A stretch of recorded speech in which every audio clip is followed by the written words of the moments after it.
Lower case letters का क्या मतलब होता है, ये आज की इस वीडियो में सीख लेते हैं। लोअर केस का मतलब होता है छोटे अक्षर, यानी कि ABCD को हम लोअर केस और अपर केस दो तरीके से लिख सकते हैं।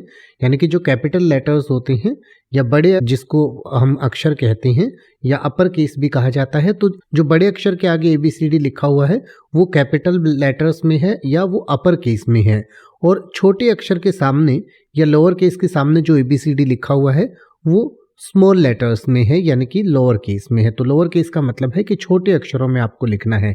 ऐसा हो सकता है आप किसी पासवर्ड वगैरह बना रही हूँ, तो पासवर्ड आप कोई भी सेट करते हैं तो वहाँ अगर लोअर केस लिखा हुआ है तो आपको स्मॉल में ही लिखना है, अपर केस लिखा हुआ है तो आपको कैपिटल में ही लिखना है, और लोअर और अपर केस दोनों लिखा हुआ है तो आपको कुछ लोअर में लिखना है, कुछ अक्षर आपको कैपिटल में लिखने हैं, और साथ में अगर नंबर्स की बात है तो कुछ आपको नंबर भी वहां पर डालना है। एक नंबर्स होते हैं 1 2 3 4, इस तरीके से 9 तक, यानी कि 0 से लेकर 9 तक की कोई भी संख्या को नंबर कहते हैं। अब आप ऐसे ही किसी भी वर्ड का मतलब हिंदी और इंग्लिश में YouTube पर सर्च कर सकते हैं। आपको मेरी वीडियो मिल जाएगी जिसमें आप बिना किसी फालतू बकवास के सीधा उस वर्ड का मतलब समझ पाएंगे। तो ऐसी ही वीडियोस को देखते रहने के लिए चैनल को सब्सक्राइब करें और बेल आइकन को प्रेस करें।